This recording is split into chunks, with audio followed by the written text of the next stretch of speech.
உயிர்ம வேளாண்மை நண்பர்களுக்கு வணக்கம். இன்றைக்கி இந்த வீடியோவில் என்ன பார்க்க போகிறோன்னு பார்த்தீங்கன்னா, அக்னி அஸ்திரா எப்படி பண்ணுறதுன்றதை பற்றி தான் பார்க்க போகிறோம். தேவையான பொருட்கள் என்னென்னு இதுக்கு முன்னாடி ஒரு நிமிஷம் வீடியோவில் பார்த்துருப்பீங்க.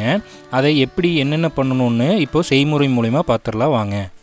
முதல்ல நம்ம எடுத்து வச்சுருக்கிற எல்லா பொருள்களையும் இந்த மாதிரி ஒரு உள்ளில் போட்டு நல்லா இடிச்சுக்கணும். எல்லா பொருட்களையும் இடித்ததுக்கப்புறம் நம்ம பானையில் போட்டு வேக வைக்கணும். வாங்க ஒவ்வொரு பொருளாக நம்ம இடித்து எடுத்துக்கலாம்.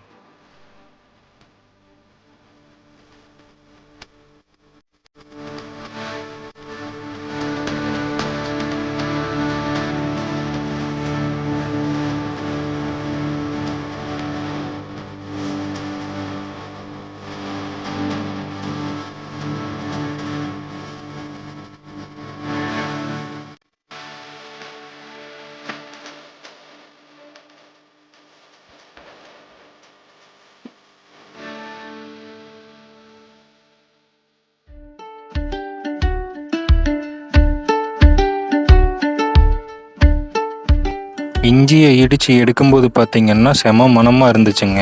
அதில் இருந்த சாரெல்லாம் நல்லா வரங்காட்டி இஞ்சியோட மனம் நல்லா சூப்பராக இருந்துச்சு. அதே மாதிரி பச்சை மிளகாய் இடிக்கும்போது அது மூடது பார்த்திங்கன்னா பயங்கர காரமாக இருந்துச்சு. பச்சை மிளகாய் இடித்து எடுக்கும்போது மட்டும் நீங்கள் கையில் எடுக்காதீங்க, இது கரண்டி யூஸ் பண்ணிக்கோங்க, இல்லைனா கையெல்லாம் எரிச்சு பிடிச்சிருது. அதனால் கரண்டி யூஸ் பண்ணிக்கோங்க.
இப்போ நம்ம இடிச்சு வச்சிருக்கிற பொருள் எல்லாத்தையும் பானையில கோமியத்தை ஊற்றி அதில் கலந்து நாம அதையே ஒரு 2 மணி நேரம் கொதிக்க விடணும்.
இப்போ பார்த்தீங்கன்னா நம்ம இடித்து வச்சுருந்த எல்லா பொருளையும் போட்டு கோமியத்தில் கொதிக்க வச்சுட்டுருக்குறோம். இப்போ 2 மணி நேரம் ஆயிடுச்சு.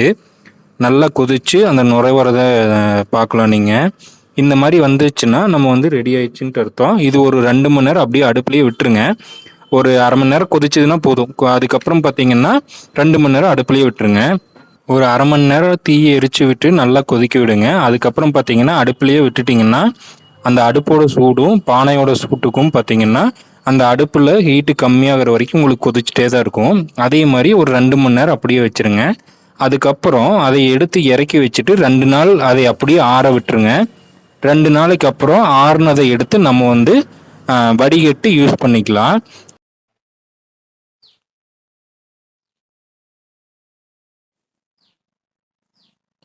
அக்னி அஸ்திரம் இப்போ நம்ம காய வச்சு 2 நாள் வந்து அப்படியே நம்ம வச்சுருந்துருக்குறோம்.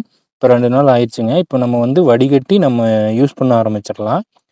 இது வந்து எல்லா பூச்சி, புழுவுக்கு வந்து அற்புதமான ரிசல்ட் தரக்கூடியது. 10 லிட்டர் தண்ணியில 200லேருந்து 300 ml வரைக்கும் பயிரோட வந்து அளவை பொறுத்து, அந்த பயிர் ரொம்ப இளம்பயிர்னா ஒரு 200 ml மட்டும் கலந்துக்கோங்க. கொஞ்சம் முதிர்ச்சி அடைந்த பயிர்னா 300 ml கலந்துக்கோங்க. அது மட்டும் கலந்தீங்கன்னா போதும். அதுக்கு அதிகமாக கலக்க வேணாம், பயிர் கருகிரும். இதே அளவு கலந்துக்கோங்க. இப்போ வாங்க நம்ம எப்படி வடிகட்டி அதை பயன்படுத்துறது அப்படின்றத பத்தி பார்க்கலாம். இது வந்து நம்ம பஞ்சகாவியம் வடிகட்டுறதுலயே தான் வடிகட்ட போகிறோம். நம்ம ஏற்கனவே வீடியோ போட்டிருக்கிறோம். இந்த வடிகட்டி பற்றி எப்படி நம்ம உபயோகிக்கிறது அப்படின்றத பற்றி ஏற்கனவே வீடியோ போட்டிருக்கிறோம். இந்த வடிகட்டி தேவைப்பட்டுச்சுனாலும் கேளுங்க. நம்ம வந்து கொரியரில் சென்ட் பண்ணிக்கலாம். அந்த வீடியோவோட லிங்க்கை வந்து டிஸ்கிரிப்ஷனில் கொடுக்குறேன். அந்த வீடியோ வேணாலும் போய் பார்த்துக்கோங்க. இது எடுக்கும்போது கையில் படாமல் எடுத்துக்கோங்க. கையில் பட்டுச்சுன்னா எரியும். பச்சை மிளகா, இஞ்சி எல்லாம் போட்டிருக்கிறதுனால பயங்கரமாக எரியும். அதனால் கையில் படாமல் ஆளுங்க அப்படி வடிச்சுக்கோங்க. இந்த மாதிரி இந்த வடிகட்டியில் ஊற்றிட்டு இப்படி குலுக்குனீங்கன்னா அந்த வேப்பிலை, இஞ்சி, பூண்டு அதெல்லாம் அப்படியே மேலே நின்றுக்கும். தண்ணி மட்டும் கீழே போயிடும். இந்த மாதிரி கொஞ்சம் ஈஸியாக கையில் படாமல் வடிகட்டிக்கலாம் இந்த வடிகட்டியில். இந்த மாதிரி நீங்களும் செஞ்சு எப்படி இருக்குது அப்படின்ட்டு ரிசல்ட் சொல்லுங்கள். இந்த மாதிரி செய்ய முடியாதவங்க சொல்லுங்கள். நம்ம வந்து பார்சல் சர்வீஸில் சென்ட் பண்ணிக்கலாம். எம்எஸ்எஸ்ஸில் அனுப்பிச்சி விட்டுக்கலாம்.